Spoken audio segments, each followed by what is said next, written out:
할렐루야. 귀한 주일 예배 이 자리에 나오신 여러분을 주님의 이름으로 환영합니다. 오늘도 각 가정 가운데서 예배 드릴 때에 마음과 정성을 다하여 예배 드릴 때에 하나님께서 우리와 함께 하시고 임재하여 주실 줄로 믿습니다. 이 시간 함께 우리 찬양하며 선포하며 예배하도록 하겠습니다.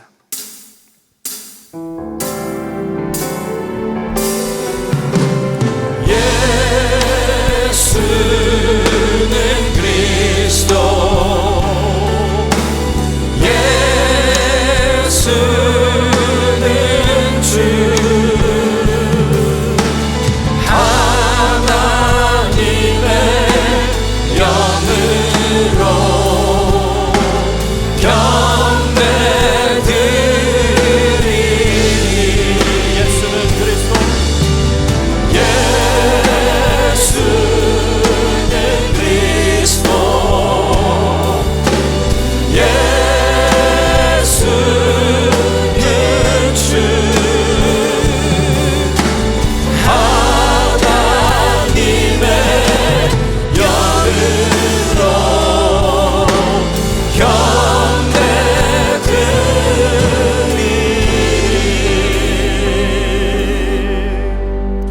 하나님이여, 내 마음이 확정되었고 내 마음이 확정되었사오니 내가 노래하고 내가 찬송하리이다.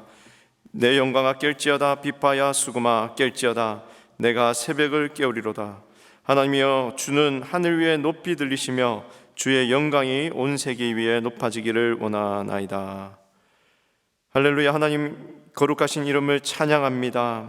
오늘도 우리의 마음을 하나님 앞에 두고 예배 가운데로 나왔습니다. 하나님, 이 시간 우리 예배드리는 우리의 마음 가운데, 우리의 처소 가운데 주님 자정하시고 다스려 주셔서 주님 그 하나님 아버지의 그 예배의 그 영광의 임재를 체험하며 나아가는 귀한 예배 시간이 되도록 인도하여 주시옵소서. 어떤 혼란한 상황이 올지라도 주님, 우리가 오직 하나님만을 나의 하나님으로 고백하며 나가기 원합니다. 우리의 삶 가운데 주장하시고 역사하시는 하나님, 오늘 우리와 함께 하시는 하나님, 우리의 삶 가운데 항상 함께하여 주셔서 주님, 우리가 어디를 가든지 어디에 있든지 오직 하나님 한 분만을 예배하며 승리하며 나갈 수 있도록 주님 인도하여 주시옵소서. 우리의 마음을 다하여 정성을 다하여 하나님만을 예배합니다. 감사드리오며 예수님 이름으로 기도드리옵나이다. 아멘.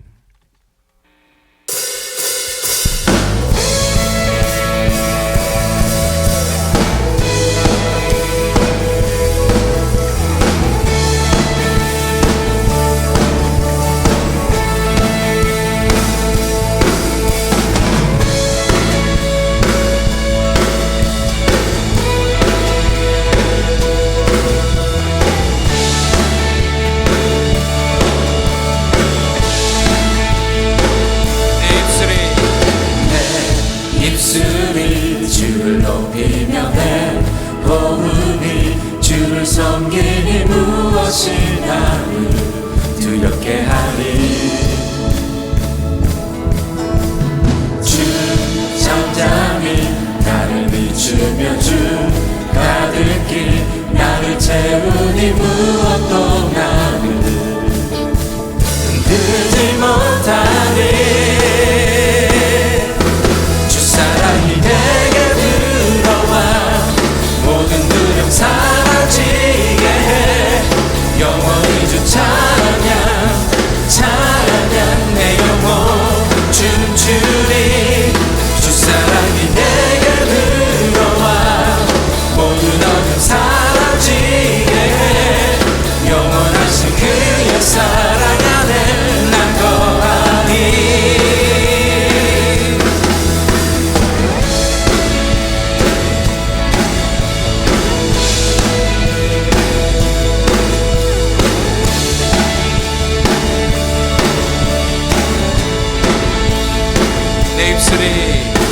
내 입술이 주를 높이며 내 몸이 주를 섬기니 무엇이 나를 두렵게 하리. 주 잠잠히 나를 비추며 주 가득히 나를 채우니 무엇도 나를 흔들지 못하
내 영혼 춤추리 주 사랑이 내게 흘러와 모든 어둠 사라지게 해 영원하신 그의 사랑 안에 나 거하리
사랑스럽지 않을 때 너를 온전히 사랑하고 너와 함께하려 내가 왔노라.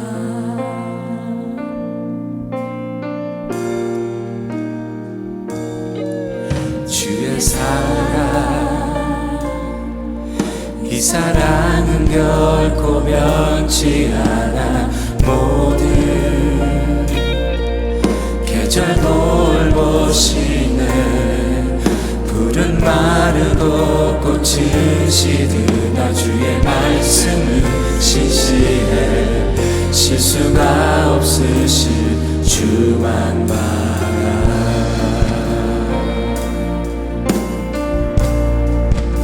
주님의 나라와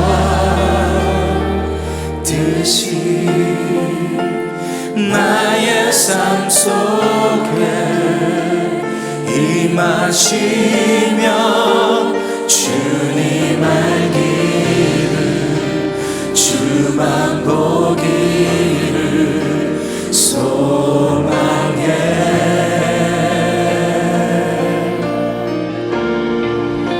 거룩히 살아가 힘과 두려움 없는 믿음 주신 나의 하나님 완전한 사랑 찬양해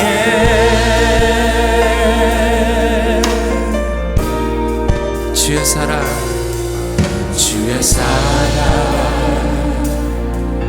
이 사랑은 결코 변치 않아 모든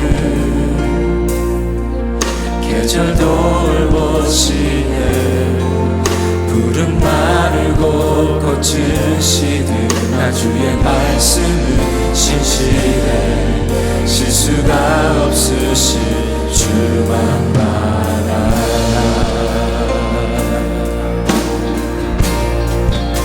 주님의 나라와 뜻이 나의 삶 속에 임하시며 주님 알기를 주만 보기를 소망해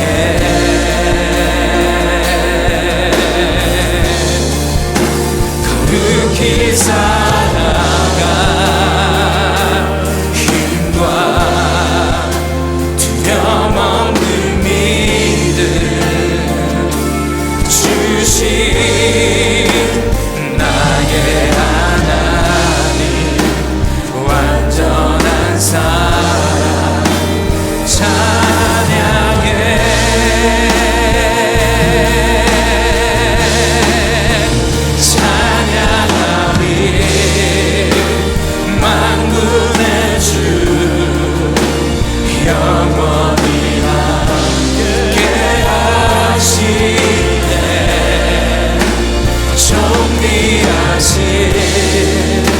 사랑의 왕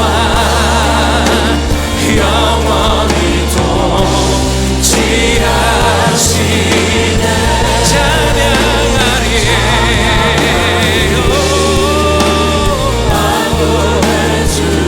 영원히 깨하시네 존귀하신 주님 사랑의 왕 영원히 통치하시네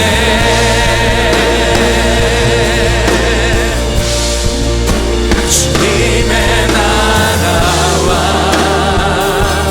뜻이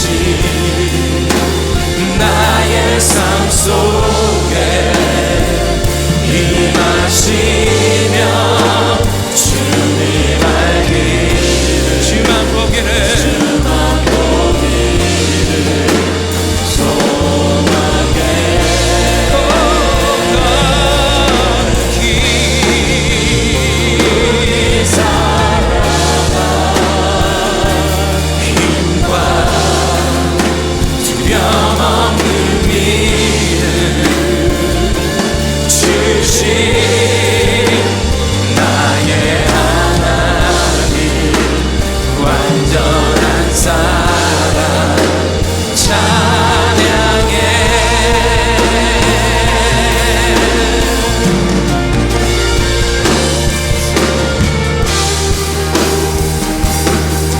주님의 나라와 주님의 뜻이 우리의 삶 속에 임재되어지기 원합니다.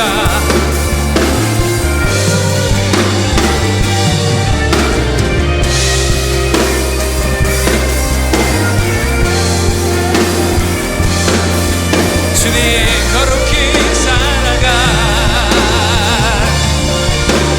거룩히 살아가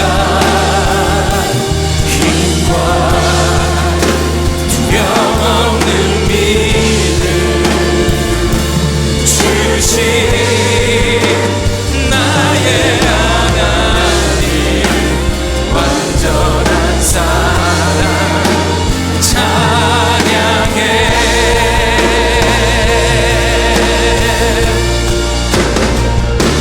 주가 일하시네 주가 일하시네 주께 아끼지 않는 자에게 주가 일하시네 주가 일하시네 신뢰하며 걷는 자에게 주가 일하시네 주가 일하시네 주께 아끼지 않는 자에게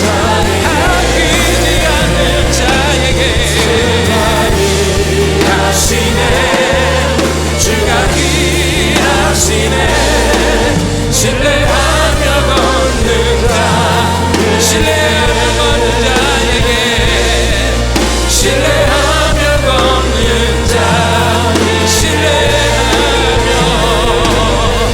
신뢰하며 걷는 자에게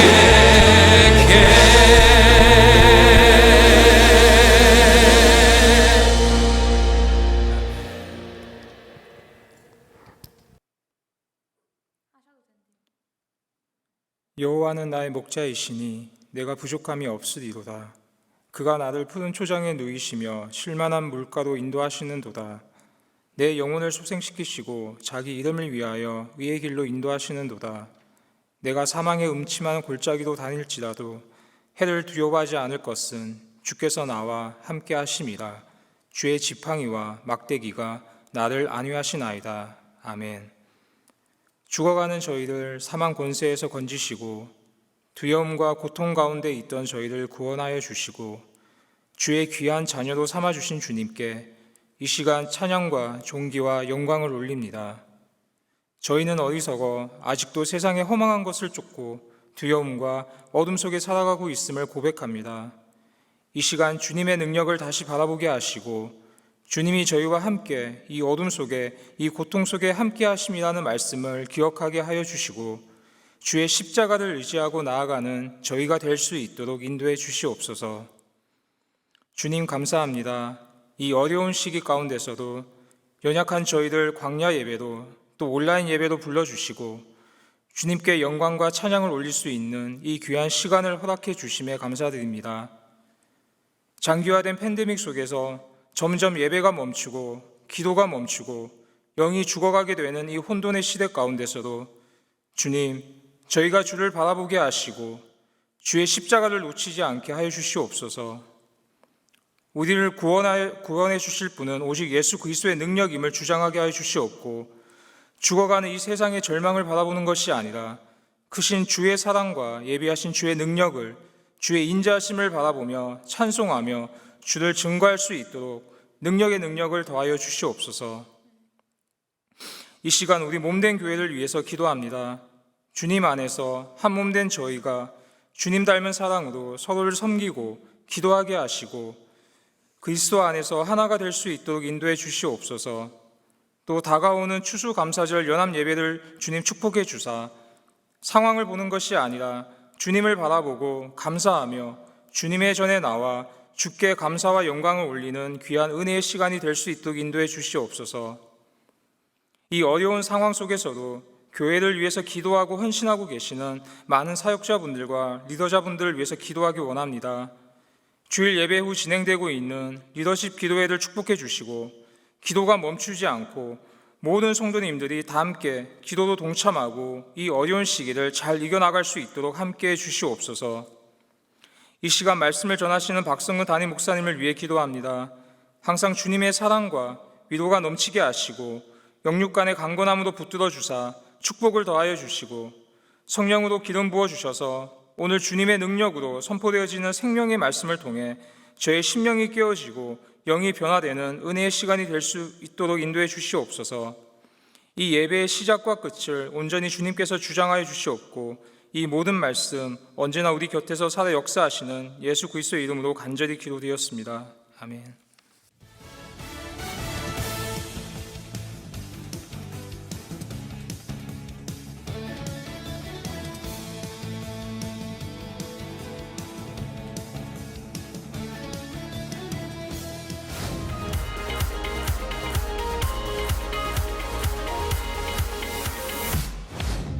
추수감사절 연합예배를 오는 11월 26일 오전 10시 30분에 드립니다. 코로나 위기 속에서도 안전하게 지켜주시고 보호해주신 하나님께 감사하고 찬양하는 시간입니다. 예배 후에 플라자에서 정성껏 준비한 도시락을 나누며 교제의 시간을 가질 것입니다. 이중 언어로 드리는 추수감사절 연합예배에 모든 가족 및 양무리 식구들과 함께 참석하시기 바랍니다.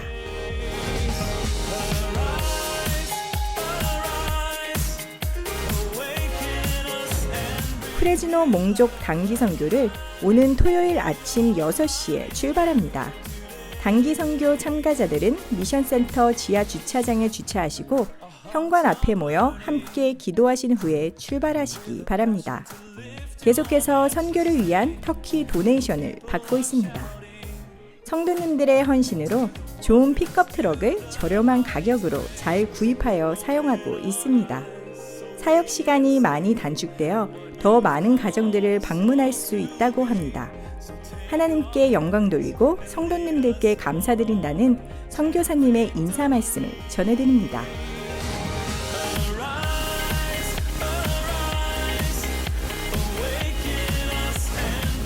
(2021년도) 사역 계획서와 사역 캘린더를 11월 29일까지 교회 사무실에 제출해 주시기 바랍니다.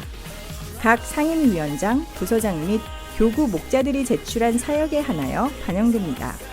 사역 계획서 양식은 교회 사무실 또는 교회 웹사이트에서 다운받을 수 있습니다. 주님 안에서 행복한 한 주 보내시길 바랍니다. 예, 주일 예배 함께 하신 여러분 모두를 다시 한번 주님의 이름으로 환영합니다. 각 가정에서 또 여러 가지 처소에서 온라인으로 예배하시는 모든 분들도 환영합니다. 어디서 예배하시든 하나님의 거룩한 임재와 은혜가 넘치시기를 축원합니다. 광고에서 보신 것처럼 추수감사절 예배를 금년에 저희들이 드리려고 계획하고 있습니다. 땡스기빙 데이에 우리 함께해서 예배를 합니다. 가능하면 교회 큰 공간에서 좀 충분한 그런 간격을 두고 예배를 드리려고 합니다. 안전하니까 여러분께서 나오셔도 되고 양무리 식구들이나 가족도 초청하셔서 함께 오시기를 바랍니다. 특별히 감사한 것은 우리가 도시락을 준비를 합니다. 안전을 위해서 도시락을 준비를 하고 개인적으로 드셔도 되고 혹은 뭐 가족끼리 나누셔도 되고 혹은 가지고 가셔도 드셔도 되겠습니다. 정말 저희들이 광야에서 드리는 추수감사 예배, 특별한 예배이기 때문에 많은 분들 꼭 동참해 주시면 좋겠습니다. 몽족 선교를 위해서 트럭 헌금에 동참해 주신 많은 분들이 계시는데 너무 감사하게 생각합니다. 팬데믹이 왔지만 선교가 중단된 것이 아니라 우리 지난번 7월 무릎 선교를 통해서도 경험했고 이번에도 더 많은 분들이 헌신해 주셔서 얼마나 감사한지요. 오늘 토요일 새벽 6시 몽족 선교를 출발합니다. 여러분들이 이미 신청을 해주셨습니다. 여러분께서 기도 많이 해주시고 이번에 가가호 방문하면서 패키지를 전달할 예정인데 이걸 통해서 복음도 나누어지고 하나님의 사랑도 나누어지면 좋겠습니다. 우리 그 외 나머지 광고들 참조하셔서 함께 도와주시기를 부탁합니다. 이 시간 우리 드릴 예물을 위해 함께 기도합니다. 살아계신 하나님 감사합니다. 코로나 팬데믹이 우리를 덮쳐오고 수많은 어려운 환경들이 우리를 공격하지만 우리 안에 예수님 살아계시고 하나님의 권세가 살아계셔서 이 모든 환난에도 불구하고 승리하게 하시는 은혜를 감사합니다. 이 아침에 주님 앞에 우리 감격의 마음을 담아서 소중한 예물을 올립니다. 11조 헌물과 감사의 제목들과 선교와 구제를 위해 드려진 모든 헌물을 축복해 주시고 주의 나라 영광에 바르게 쓰임받도록 인도하시며 우리 모든 성도들의 가정마다 하나님의 특별하신 보호와 은혜 가운데에 힘들지 아니하도록 이 모든 팬데믹을 잘 감당해서 승리하도록 축복하여 주옵소서. 예수님의 이름으로 기도하옵나이다. 아멘.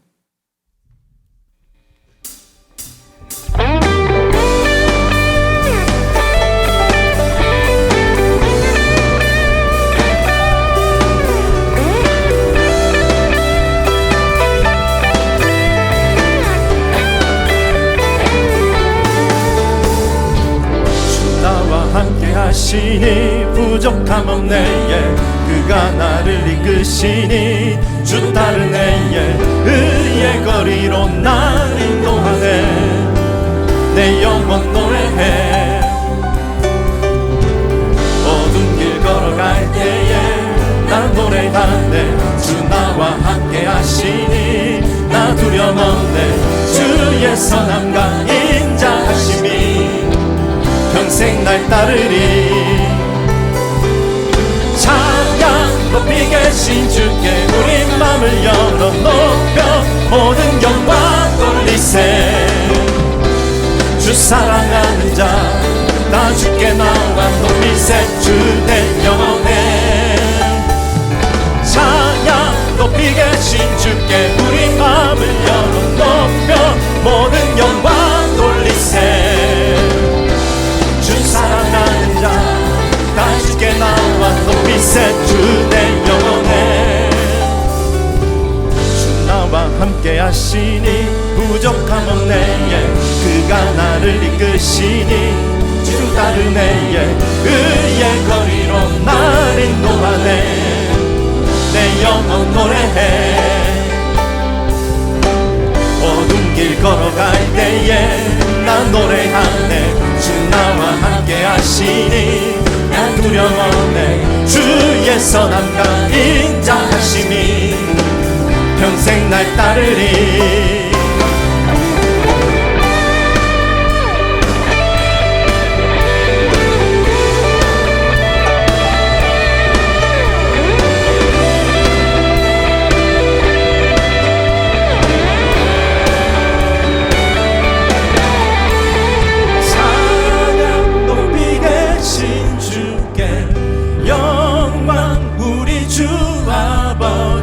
주의 나라 주의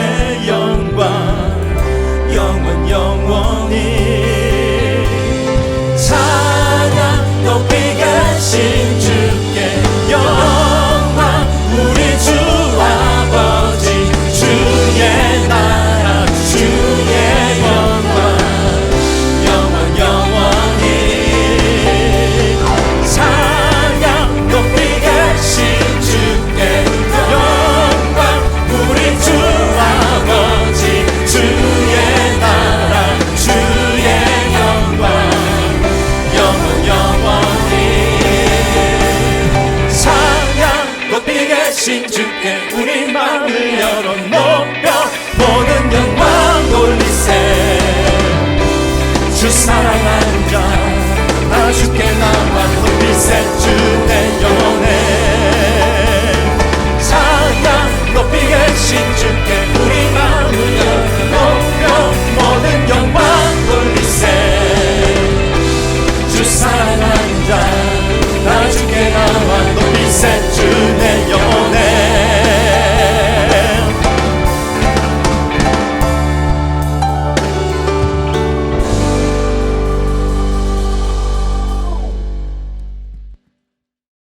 해피엔딩을 원하나요? 고린도후서 13장 8절로 13절까지 말씀입니다. 우리는 진리를 거슬러 아무것도 할 수 없고 오직 진리를 위할 뿐이니 우리가 약할 때에 너희가 강한 것을 기뻐하고 또 이것을 위하여 구하니 곧 너희가 온전하게 되는 것이라. 그러므로 내가 떠나 있을 때에 이렇게 쓰는 것은 대면할 때에 주께서 너희를 넘어뜨리려 하지 않고 세우려 하여 내게 주신 그 권한을 따라 엄하지 않게 하려 함이라. 마지막으로 말하노니 형제들아 기뻐하라. 온전하게 되며 위로를 받으며 마음을 같이 하며 평안할지어다. 또 사랑과 평강의 하나님이 너희와 함께 계시리라. 거룩하게 입맞춤으로 서로 문안하라. 모든 성도가 너희에게 문안하느니라. 주 예수 그리스도의 은혜와 하나님의 사랑과 성령의 교통하심이 너희 무리와 함께 있을지어다. 아멘. 소설이나 연극에서 희극과 비극을 나누는 기준이 무엇인지 아십니까? 그 마지막이 어떻게 끝나느냐에 달려 있습니다. 중간 과정이 아무리 화려하고 찬란해도 마지막이 슬프게 끝나면 그것은 비극입니다. 그러나 중간에 어려움을 겪고 많은 갈등과 아픔을 겪어도 마지막이 해피 엔딩이면 그것을 희극이라고 부릅니다. 우리 인생도 마찬가지입니다. 중간 과정에서 아무리 많은 것을 성취하고 누렸다고 해도 인생의 마지막이 축복될 수 없다면 그것은 해피 엔딩이 아닙니다. 반면에 인생의 여정 중간 과정에서는 고난도 겪고 시련도 겪지만 마지막이 축복되게 끝난다면 해피 엔딩의 인생이라고 할 수가 있습니다. 이런 면에서 인생이라고 하는 것은요, 중간만 잘라서 판단할 수 없습니다. 우리는 중간만 잘라서 행복하다 불행하다 이야기를 하지만 끝까지 가봐야 하는 것입니다. 비근한 예로 구약 성경에 나오는 다윗 왕과 사울 왕의 케이스를 생각해 보십시오. 다윗도 기름 부음을 받고 사울도 기름 부음을 받았습니다마는 기름 부음 받은 후에 두 사람의 모습이 사뭇 달랐습니다. 사울은 왕이 되어 떵떵거리며 살았지만 다윗은 광야를 쫓겨다니는 도망자 신세가 됐습니다. 먹을 것이 없어서 성소에 올리는 떡을 얻어먹기도 하고 아둘람 굴 속에서 원통함을 갖고 살기도 했으며 심지어 블레셋 지경으로 넘어갔다가 목숨을 구걸하기 위해 침을 질질 흘리며 미친 척하는 그런 위기도 겪었습니다. 만일 중간만 잘라서 본다면 분명 다윗의 삶은 누가 봐도 비극이라고 할 수가 있습니다. 그러나 끝이 어떻게 되었습니까? 그 떵떵거리던 사울 왕은 하나님을 떠난 가운데에 자결로 생애를 마쳤습니다. 그의 시신이 성벽에 걸리는 비참한 최후를 맞이한 반면에 다윗의 생애는 어떻게 됐나요? 이스라엘의 성군이 되고 장차 그 후손 가운데서 메시아가 탄생하는 존귀한 인생으로 막을 내리게 됩니다. 이런 면에서 우리 인생의 중간 과정도 중요하지만 끝이 아름다워야지 남기는 열매가 아름답게 되는 것입니다. 미국이 나온 소설가 중에 어니스트 해밍웨이라는 분이 계시죠. 우리에게는 노인과 바다, 무기의 자리끄라 이런 작품으로 잘 알려진 분입니다마는 이분이 1954년도에 누구를 위하여 정은 울리나 이 작품으로 노벨 문학상을 수상을 했습니다. 그분의 직설적인 화법과 문학적 재능으로 말미암아 세계적인 명성을 얻게 되죠. 그 결과 부를 축적하고 성공적인 삶을 누리게 됐습니다. 심지어 파리의 상류층 사람들과 어울리는 가운데에 피카소 같은 거장과도 교분을 나누었다고 하니까 그 명성이 얼마나 화려했는지 짐작해 볼 수가 있습니다. 그랬던 그가 1961년도에 자신의 자택에서 샷건으로 자결함으로 그의 생애를 마치고 말았습니다. 그가 마지막 남긴 말이 무엇인지 아십니까? 이것은 그의 묘비에 새겨진 글입니다마는 일어나지 못해 미안하오. 그 한마디를 남겼습니다. 죽었으니 일어날 수가 있겠습니까? 유머스럽게 표현한 것 같게 보이기도 하지만 실상은 절망과 허물을 담고 있는 말이었습니다. 해밍웨이의 처음은 화려했는지 모르지만 그의 마지막은 해피 엔딩이 아니었습니다. 그 반면에 몇 년 전에 한국에 있는 신문에 소개된 한 아름다운 이야기가 있습니다. 오예순이라고 하는 70세가 넘으신 권사님의 스토리입니다. 이분은 일찍이 남편을 사별하고 혼자 어렵게 하나밖에 없는 딸을 양육해왔던 분입니다. 그래도 딸이 잘 성장을 해서 결혼도 하고 두 손자까지 얻게 되어 참 기뻐했습니다. 그랬는데 어느 날 딸의 일가족이 뜻밖의 사고로 모두 세상을 떠나는 참변을 당하게 됐습니다. 남편과 사별한 후에 유일한 피부치료 의지했던 딸은 말할 필요가 없고 친자식처럼 정겹게 굴었던 사위와 눈에 넣어도 아프지 않을 손자들을 한꺼번에 잃어버린 것입니다. 여기까지만 보면 분명히 불행한 인생처럼 보여지죠. 평생을 고생하며 살아왔는데 사랑했던 자녀들마저 다 잃어버렸으니까. 그러나 이것이 스토리의 끝은 아닙니다. 어느 날 보험회사에서 연락이 왔습니다. 사위 되시는 분이 예전에 가입해 놓았던 보험금이 있는데 다른 상속자가 없는 관계로 권사님에게 그 모든 돈이 넘어온 것입니다. 액수가 1억 원이 넘었습니다. 당시로서는 굉장히 큰 금액이었습니다. 주변 사람들이 홀로 근근히 어렵게 살아오셨는데 이제 좀 편안한 곳으로 옮기셔서 노후를 잘 보내시는 것이 어떠냐 그렇게 충고를 했습니다마는 권사님은 그 돈을 그렇게 쓰지 않고 전액을 가난한 학생들을 위한 장학금으로 내어놓았습니다. 내 육신의 자식은 나를 떠났지만 저들도 나의 자식이다. 이와 같은 신념으로 오예순 장학금을 만들고 수많은 학생들을 섬기면서 행복하게 살고 계신다는 스토리였습니다. 오 권사님의 살아오신 과정은 험악했는지 모르지만 분명 그분의 인생은 해피 엔딩이었습니다. 올여름 가서도 이런 삶을 살아야 되지 않겠습니까? 우리 인생의 여정 과정에는 좋은 일도 있고 어려운 일도 있을 수가 있습니다. 성공도 있고 실패도 있으며 영광된 순간도 있고 아픔의 시간도 주어지는 것입니다. 그러나 중간 과정이 어땠든지 중간에서 느꼈던 고통과 아픔이 얼마나 깊든지 상관하지 아니하고 우리 삶의 마지막은 해피 엔딩이 되어야 됩니다. 우리가 이 세상을 떠날 때 마지막 남길 말은 해피 엔딩의 말을 남겨야지 불행하게 생을 마쳐서는 안 되는 것입니다. 오늘 여러분의 삶은 어느 방향으로 살아가고 계시는지요?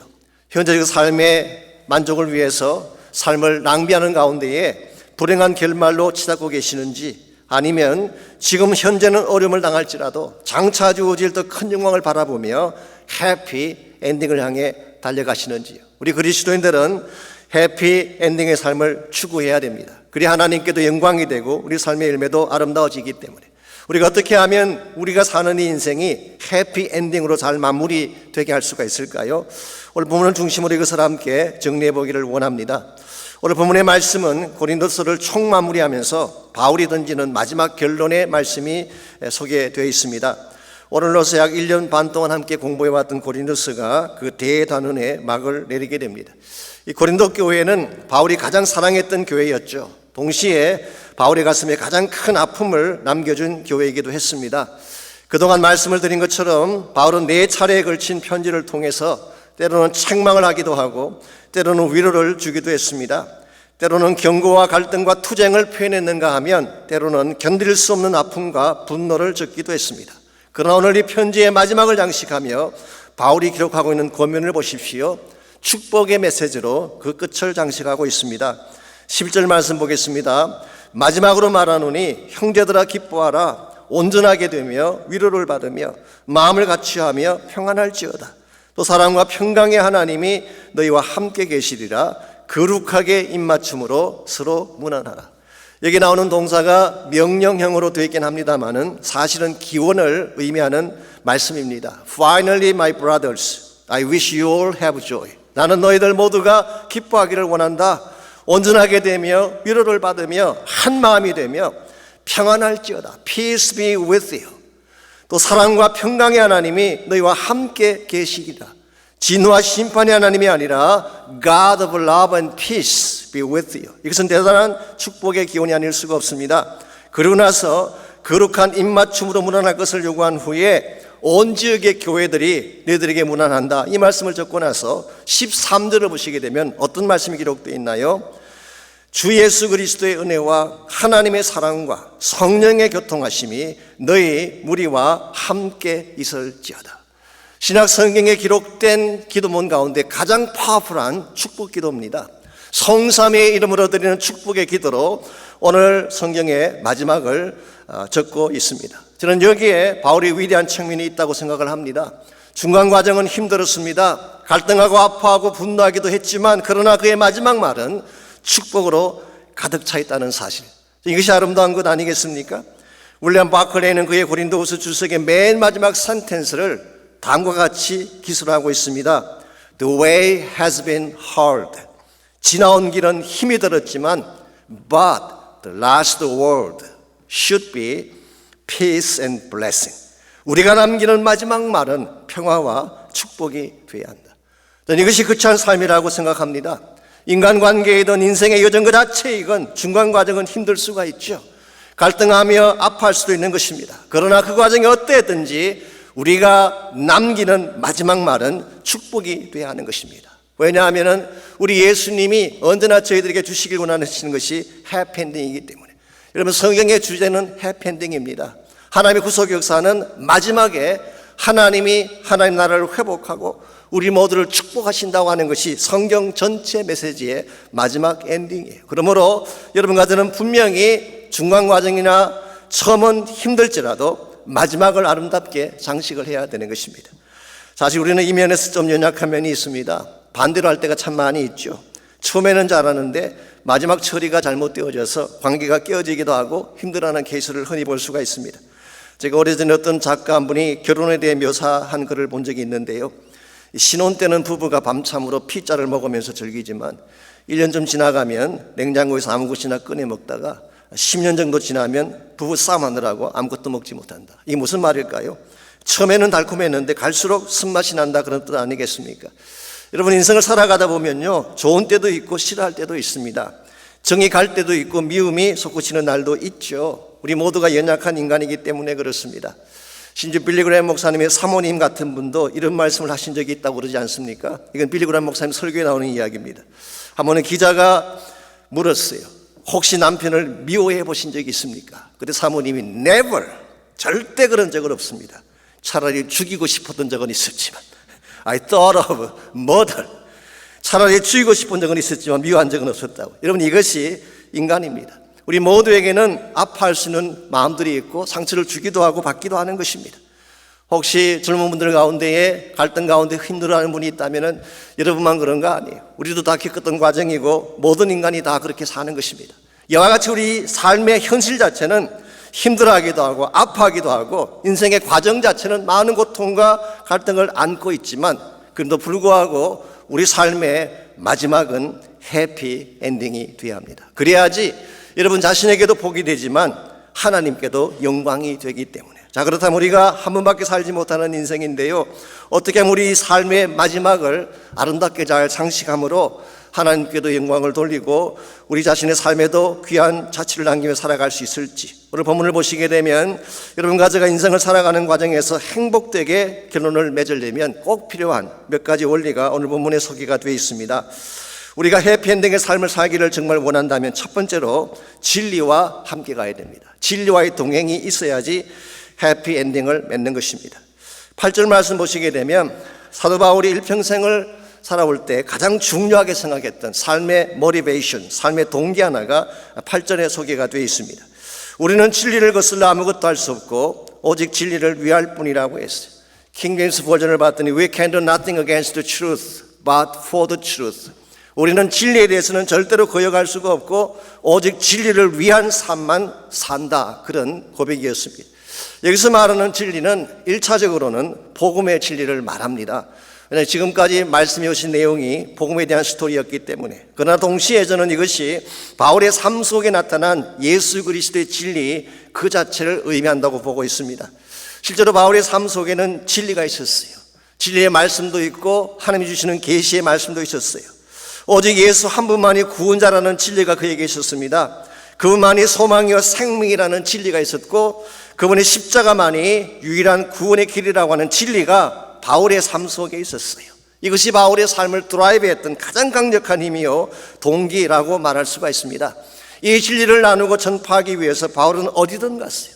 이걸 위해 살았고 이걸 위해 죽기를 원했던 것이 사도 바울의 생애였다고 말할 수가 있습니다. 그런데 이와 같이 진리를 위해 진리와 함께 간다는 삶이 쉬운 일일까요? 결코 쉽지 않습니다. 여러분, 진리를 선택하게 되면 반드시 따라오는 것이 반대와 핍박입니다. 실제로 바울은 그렇게 살았고 많은 고통을 당했죠.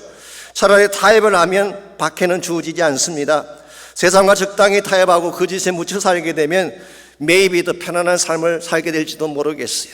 이 점식으로 표현하자면 악플도 달리지 않을 수가 있고 왕따도 당하지 않을 수가 있고 maybe 세상 출세에 도움을 받을 수도 있습니다. 그러나 이와 같이 세상과 타협하는 가운데에 진리를 떠나는 삶은 주님이 기뻐하시는 삶이 아닙니다. 왜냐하면 우리와 함께 동행하시는 예수님 자체가 진리시기 때문에 진리를 거역한다든가 진리를 떠난 삶은 아무리 겉모양이 화려해 보여도 마지막 결국은 패망할 수밖에 없는 것입니다.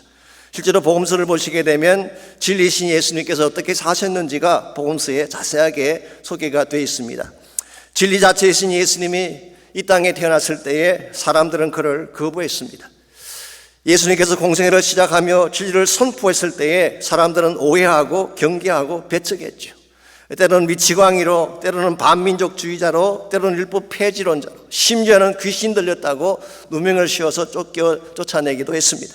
그러다가 결국은 십자가라고 하는 최악의 형태를 지고 골고다에서 죽어가시지 않았습니까? 여기까지만 보게 되면 예수님의 생애는 불행한 것처럼 보입니다.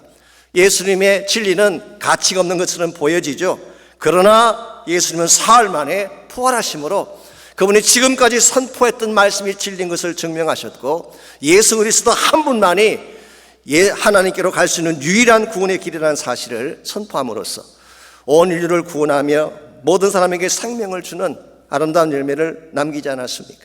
올림가서의 삶에도 이와 같은 면에서 진리가 필요합니다.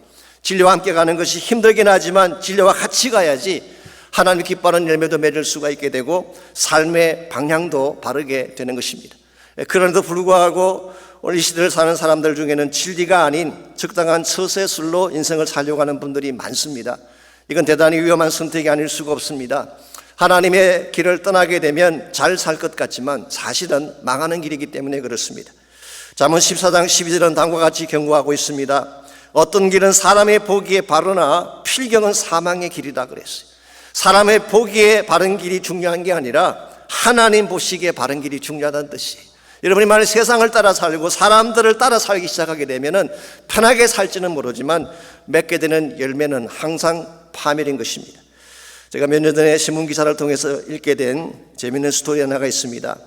스펙보다 열정이라고 하는 이 책의 출간과 관련된 기사였습니다.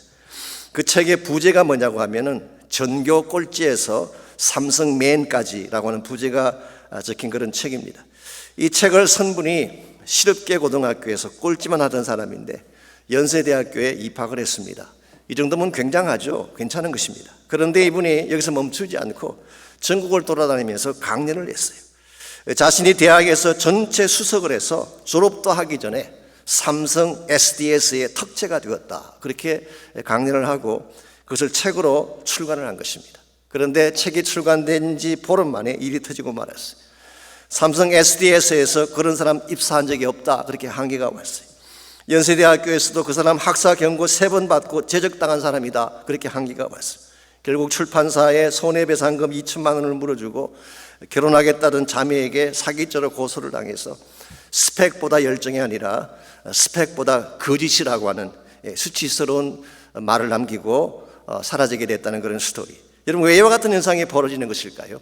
어느 길로 가든 성공만 하면 된다고 하는 잘못된 여행주의에 기인한 것입니다. 여러분께서 아무 길을 가도 출세하고 성공하고 잘 살면 된다는 이 생각은 성서적이지 않습니다. 하나님이 기뻐하는 길은 바른 길이에요. 힘들어도 진실되게 사는 것입니다. 여러분, 진리를 따라 살고 예수의 진실함과 같이 길을 걸어가게 되면 혹시 인생의 과정 속에서는 손해를 보기도 하고 핍박을 당할지 모르지만 여러분이 마지막 맺게 되는 열매는 항상 해피 엔딩이 되는 거예요. 그러므로 우리가 진정한 차원에서 우리 삶이 아름답게 잘 마무리가 되기를 원한다면 진리와 함께 가는 것이 필요합니다. 두 번째로 해피엔딩의 삶을 살려면 사랑의 열망을 가져야 됩니다. 이것은 상대를 사랑하고 축복하기를 원하는 우리의 열망을 말하는 것입니다. 이것이 있어야지 깨어진 관계가 회복이 되어 갈등이 변화해서 아름다운 열매가 맺혀지게 되는 것입니다. 9절 말씀 보시게 되면 이 고린도 교회 성도들을 향해서 바울이 가졌던 열망이 어떤 것인지가 9절에 자세하게 나와 있습니다. 9절 말씀 제가 읽습니다. 우리가 약할 때에 너희가 강한 것을 기뻐하고 또 이것을 위하여 구하니 곧 너희가 온전하게 되는 것이라고 했습니다. 여기에 구한다는 표현이 나오는데요, 요코메타라고 하는 이 헬라 말이 사실은 기도한다 그 의미보다 훨씬 더 강한 뜻을 갖고 있습니다. 많은 영어 성경들이 pray라고 번역을 했는데요, 사실은 그것보다 훨씬 더 strong한 의미가 있어요. 간절히 원한다, strongly wish한다, 그렇게 번역하는 것이 더 옳습니다. 그래서 J.B. 필립스라고 하는 분은 오늘 이 본문을 이렇게 번역을 했습니다. 이 구한다는 것을 열망, ambition으로 번역을 하면서 다음과 같이 9절 전체를 번역을 해놓았어요. 당신을 강하게 할 수만 있다면 우리는 약자가 되어도 좋습니다. 당신이 진실로 성숙한 크리스찬이 되는 것, 이것이 우리의 열망입니다. 여기에 사도 바울이 지금까지 사역해왔던 사역의 방향과 고울이 잘 나타나 있다고 생각합니다. 당신을 복되게 할 수만 있다면, 당신을 세우고 당신을 성숙한 크리스찬이 되게 만들 수만 있다면 나의 영광은 사라져도 좋고 나의 위치는 약자가 되어도 좋다는 것이죠. 이것이 바로 거룩한 열망이고 상대를 축복하기 위한 사랑의 열망입니다. 바울에게 이와 같은 열망이 있었기 때문에 그 숱한 갈등과 상처에도 불구하고 끝까지 고린도 교회를 축복할 수 있었고 드디어 아름다운 회복의 열매를 맺게 된 것입니다. 오늘과 저에게도 이와 같은 열망이 필요합니다. 사랑하며 축복하기 위한 열망이 있어야지 깨어진 관계가 다시 회복이 되는 것입니다. 사실 오늘 여러분과 제가 화목을 만든다고 이야기를 하지만 사실 쉽지는 않습니다. 화목하려면 무엇인가 내가 먼저 하는 것이 있어야 되는데 상대가 먼저 해주기를 기다리니까 화목이 일어날 수가 없는 것입니다. 내가 먼저 다가가야 되고 내가 먼저 사랑을 베풀어야 되고 내 마음 가운데에 무슨 일이 있어도 저 사람을 사랑하리라고 하는 열망이 분명해야지 우리는 힘든 관계를 회복을 하고 마침내 좋은 열매를 맺게 되는 것입니다. 제가 언약의 결혼이라고 하는 그 제자 훈련 강의를 할 때 자주 사용했던 예화 하나가 있습니다. 여러분께서도 아마 아실 것입니다. 캘리포니아에 사시는 어떤 부인 한 분이 신문에 이런 광고를 냈습니다. 남편을 싼 값에 팝니다. 그가 쓰던 골프채와 사냥개는 덤으로 드리겠습니다. 그랬더니 60통의 전화가 걸려왔대. 그중에 30통은 남편을 사별하신 분들이 걸어오신 전화인데 그래도 살아있는 남편이 죽은 남편보다 귀하다, 그런 메시지였어요. 20통은 이혼한 여자분들이 걸어오신 전화인데 혼자서 아이들 양육하며 산다는 것이 얼마나 힘든지 아느냐, 그런 메시지였고 나머지 10통은 골프채와 사냥개만 따로 팔 수 없냐라고 하는 그런 문의 전화였다고 합니다. 물론 재미있게 만들자고 한 조크라고 생각합니다마는 남편이 싫다고 해서 이렇게 했어야 되겠습니까? 우리가 인생을 살아가다 보면 관계가 좋을 때도 있지만 깨어질 때도 있죠. 깨어졌을 때에 우리가 어떤 열망으로 다가가느냐가 중요한 것입니다. 사실 인간이라고 하는 것은요, 멀찍이 서서 객관적으로 보게 되면 그 사람이 가지고 있는 진짜 문제를 볼 수가 없어요. 객관적인 차원에서 좋다 나쁘다 그렇게 평가만 하면은 그 사람이 가진 진짜 아픔과 문제를 볼 수가 없습니다. 근데 가까이 다가서 보게 되면 그 심령 내면에 있는 목마름을 볼 수가 있어요. 요한복음 4장에 보시면은 수가성 여인에 대한 스토리가 나오죠. 자, 이 수가성 여인을 멀리서 보았을 때는 죄인이었어요. 정말 마주치기도 싫은 혐오감을 주는 죄인이고 아주 더러운 누추한 그런 사람이었죠. 그랬기 때문에 그녀 자신도 마을 사람들을 기피했지만 마을 사람들도 그녀를 기피했습니다. 그런데 예수님께서 그녀 가까이 가보았더니 사실은 목마른 사람이었어요. 사랑에 목마르고 인정에 목마르고 사람답게 살지 못함에 대한 목마름이 있는 인생, 이 사실을 간파하신 예수님께서는 그를 책망하기보다 그가 가장 필요로 하는 생수를 그에게 공급해주고 그 결과 그녀의 삶이 회복과 치유가 일어나게 도와준 것입니다. 여러분과 저의 삶도 마찬가지입니다. 사실상 우리 모두가 다 멀리서 보면 죄인이고 다 문제아들이죠. 가까이 가서 보게 되면 그 사람이 가지고 있는 목마름을 볼 수가 있어요. 그때에 내가 무엇을 주면 그들의 목마름이 채워줄 수 있을까? 이 사실을 알고 바른 것을 줄 수 있을 때에 관계도 회복이 되어지고 아름다운 열매도 맺혀지게 되는 것입니다. 이런 측면에서 오늘 여러분 가족이 이 땅을 살아가면서 세상 사람들은 수틀리면 헤어지기도 하고 상처를 주기도 하지만 여러분 가족은 예수님 때문에 구원받은 자이기 때문에 예수님께서 우리에게 주신 그 사랑을 가지고, 사랑의 열망을 가지고 사람을 대하고 자녀들을 대하고 남편과 아내를 대하면 우리의 삶이 분명히 아름답게 변화가 될 것입니다. 여러분 가족의 삶이 해피엔딩이 되기를 정말 원한다면 1차적으로는 진리가 필요하죠. 진리를 떠난 축복은 진정한 축복이 아닙니다. 그러므로 반드시 진리와 함께 가야 됩니다. 둘째는 바른 열망을 가져야 되는데 상대를 축복하고 사랑하기 위한 열망이 있어야지 관계성이 회복되고 결과가 아름답게 맺어지게 되는 것입니다. 그러나 이 두 가지만으로 충분하지가 않습니다. 또 한 가지 중요한 것이 있는데 그것이 바로 하나님의 충만한 임재입니다. 하나님의 충만한 임재가 없으면 우리가 아무리 좋은 의도를 가지고 좋은 방향으로 나아가려고 해도 우리 힘만으로 나아갈 수가 없습니다. 그래서 13절 말씀을 다시 보시게 되면 바울은 이 본문의 말씀을 마무리하면서 마지막으로 고린도 교회 전체에게 가장 파워풀한 축복 기도 하나를 드리고 있습니다. 주 예수 그리스도의 은혜와 하나님의 사랑과 성령의 교통하심이 너희 무리와 함께 있을지어다. 어디서든 많이 듣던 말 아닌가요? 예배 끝날 때 드리는 축도입니다. 이것은 성삼위 이름으로 드리는 최상의 축복, 이 최상의 베네딕션 속에 성삼위 하나님의 full presence, 충만한 임재가 다 들어있습니다. 주 예수 그리스도의 은혜가 어떤 은혜를 말할까요? 날 위해 죽으신 십자가의 은혜를 말합니다. 나의 모든 죄, 나의 모든 허물, 나의 모든 더러움을 맑게 씻고 새롭게 하신 주님의 은혜. 나 같은 죄인이 용서함 받아서 주 앞에 옳다 무덤은 어린 양 예수의 속죄함의 피라는 이 고백 가운데 담겨있는 하나님의 은혜. 사실 이 한 가지만 있어도 우리는 그 은혜를 감당할 길이 없는데요. 두 번째로 하나님의 사랑을 이야기합니다. 이 사랑은 어떤 사랑일까요? 어떤 죄인도 받을 수 있는, 어떠한 탕자도 받아주는 unconditional한, 끝나지 않는 하나님의 사랑을 말하는 것입니다. 나의 아픔을 아시고 나의 눈물을 닦으시며 사랑한다 내 딸아, 사랑한다 내 아들아, 내가 너를 사랑하노라 품으시고 안으시는 아버지 사랑. 세 번째가 성령의 교통하심입니다. 이 교통한다는 이 말의 뜻은 사실은 코이노니아입니다. 헬라 말은 내 안에 친히 내조하셔서 깨어진 나를 만져주시고 내가 다운되었을 때 일으켜주시고 낙심했을 때 위로해 주시는, 황폐하고 마른 나의 심령 가운데에 폭포수 같은 생수의 강을 부어주시는 성령의 코이노니아. 이 세 가지 하나님의 성삼위 하나님의 임재가 만약 우리 삶 가운데 나타나게 된다면 여러분 감당하지 못할 문제가 없어요. 하나님의 풀 프레전스가 나의 삶 가운데, 나의 심령 가운데 가득 넘치게 된다면 광야 한복판에서도 찬송하며 기뻐하며 살 수가 있는 것입니다. 이런 의미에서 우리에게 진짜 중요한 것은 환경이 아닙니다. 사람들이 찌르는 가시도 아니고 나의 무능력함도 아닙니다. 나의 삶 속에, 나의 심령 가운데에 이와 같은 하나님의 충만한 임재가 있느냐 없느냐가 결정하는 것입니다.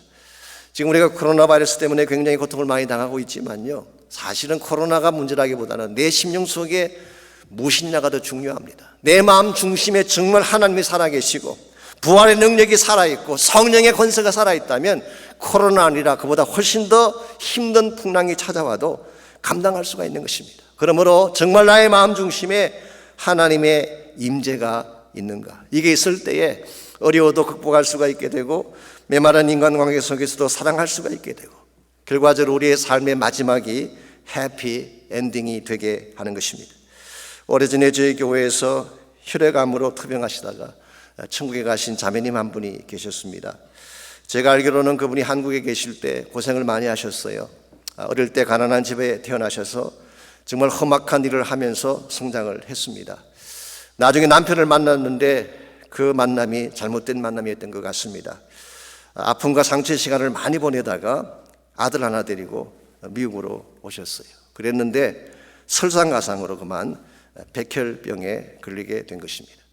물론 제 교회에서도 기도를 많이 했고 저도 개인적으로 여러 차례 방문을 했습니다만은 제가 마지막으로 그 시티 오브 호프라는 병원이 있죠. 그 병원을 방문했을 때에 머리카락은 다 빠지고 뼈만 남은 앙상한 모습에 두 팔은 멍이 든 것처럼 시퍼렇게 변해 있었습니다.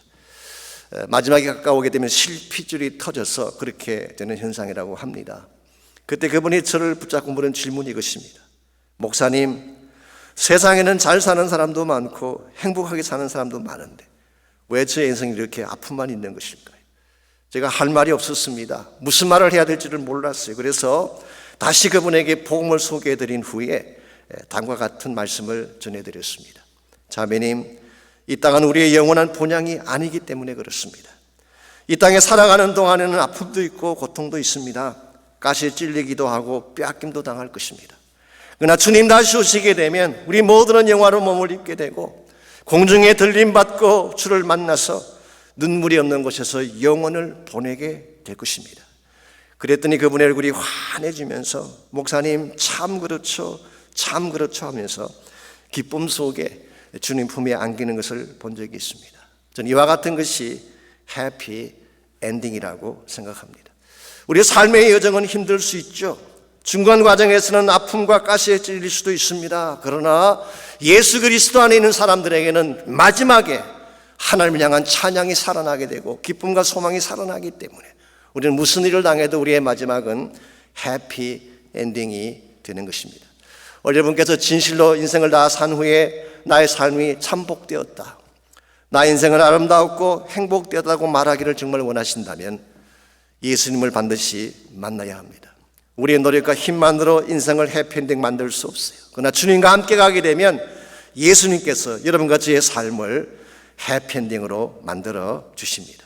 우리 인생 여정에는 분명히 고통과 아픔의 광야가 있습니다. 그러나 아무리 광야의 바람이 거세도 진리 안에서 사랑의 열망을 갖고 하나님의 충만한 임재 속에 살아간다면 여러분과 저는 광야를 이겨낼 수가 있고 고통 가운데도 노래하며 달려갈 수가 있습니다. 이런 면에서 오늘 아침 여러분 모두가 예수님의 임재 앞에 나가셔서 기도하시기를 바랍니다. 우리 연약함을 고백하고 나의 부족함을 고백하고 나의 죄인 되었음을 고백하고 주님의 은혜를 구하는 기도를 하시기 바랍니다. 하나님이 나를 안아주십시오. 주님의 권세로 나를 품어주십시오. 그래서 나에게 주어진 모든 풍랑도 극복하게 하시고 주님과 함께 그친 파도를 넘어서서 주의 나라 위에 날아오를 수 있도록 힘을 달라고 기도하시기를 바랍니다.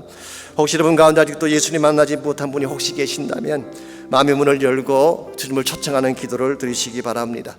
주님 만날 때까지 참된 차원의 해피니스, 행복은 주어질 수가 없습니다. 주님 만나야 됩니다. 주님 만나면 우리 현재적인 삶도 아름답게 되지만 우리의 마지막이 가장 존귀한 해피엔딩의 삶이 되기 때문에 반드시 예수님을 만나야 됩니다. 그럼 우리 시간 마음의 문을 열고 주님을 초청하고 주님이 내 심령 가운데 역사하시도록 간구하며 여러분의 마음 가운데 혹시라도 아픔이 있다든가 상처가 있다면 성령께서 만져주시도록 기도하시고 여러분의 힘으로 일어날 수 없는 어려운 난관이나 고난이 혹시 있다면 부활의 권세로 나를 붙잡아 주셔서 승리하게 해달라고 기도하시기를 바랍니다. 우리 다 같이 한 목소리로 함께 결단의 기도, 헌신의 기도 드리겠습니다. 하나님 감사합니다. 우리를 사랑하셔서 예수의 품 안에 품어주시고 하나님의 거룩한 사랑으로 덮어주신 것을 감사합니다. 우리 인생 자체는 힘들고 고통스러운 존재이지만 주님 우리와 함께 하시면은 풍랑도 넘어설 수가 있고 바람도 넘어설 수 있다는 사실을 믿고 감사를 드립니다. 오늘 이 시간에 우리의 마음 중심에 하나님의 임재가 있기를 간구합니다. 성령의 임재가 있기를 간구합니다. 우리 마음을 새롭게 하시는 성령의 새로운 역사들이 일어나기를 간구합니다. 하나님 우리를 도와주시고 품어주시고 주의 권세로 새롭게 하셔서 하나님 나라 영광 위에 놀랍게 살아갈 수 있는 우리 모두가 되게 하여 주시옵소서.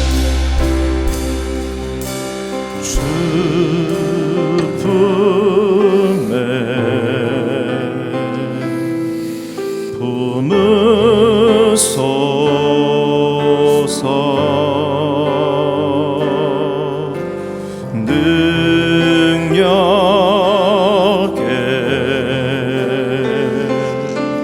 발로 덮으소서 거친 파도 날 향해 와도 주와 함께 날아오르리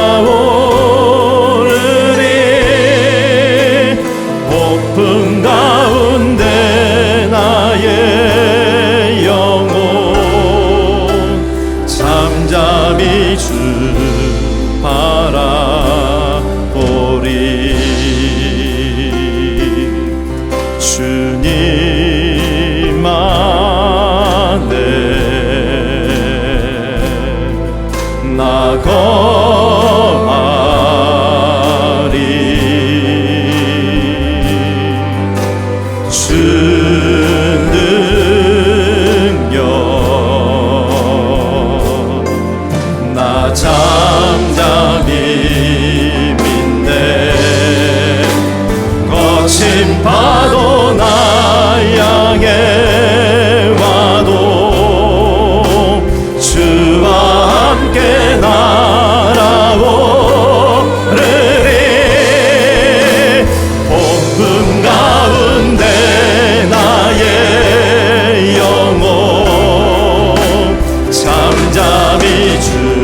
거친 파도 나 향해 와도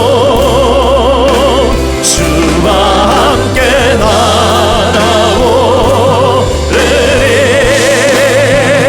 높은 가운데 나의 영혼 잠잠히 주 바라보리. 하나님 감사합니다. 우리가 사는 인생 여정 가운데에 주님이 친히 동행자가 되셔서 진리의 말씀을 따라 살게 하시고 사랑을 따라 살게 하시고 성령과 하나님의 임재하심 가운데에 강력하고 파워풀한 삶을 살도록 이끌어 주시는 것을 감사합니다.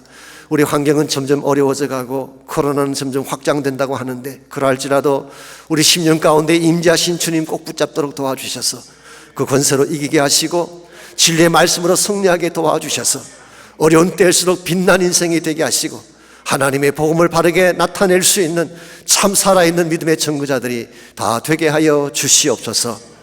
이제는 우리 구주 예수 그리스도의 은혜와 하나님 아버지의 무한하신 사랑과 성령님의 충만한 임재하심이 이 시간 주 앞에 나와 전심을 다해 예배하고 돌아가는 사랑하는 성도 한 분 한 분과 또 가정에서 온라인에서 예배하는 모든 사랑하는 주의 백성 한 분 한 분에게 그들의 가정과 삶의 터전과 자녀들과 자손들 위해 이제로부터 항상 함께하여 주시기를 우리 주님 예수님의 이름으로 간절히 축원하옵나이다.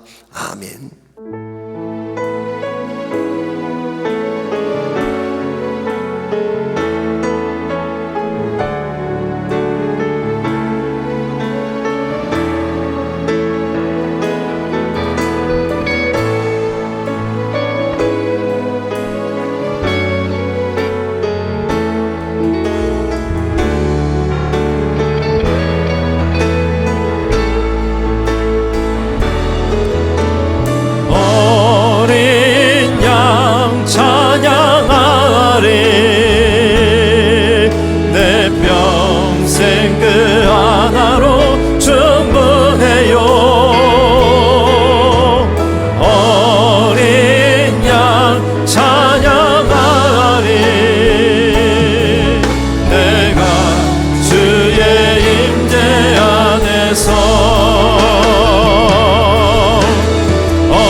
내가 주의 임재 안에서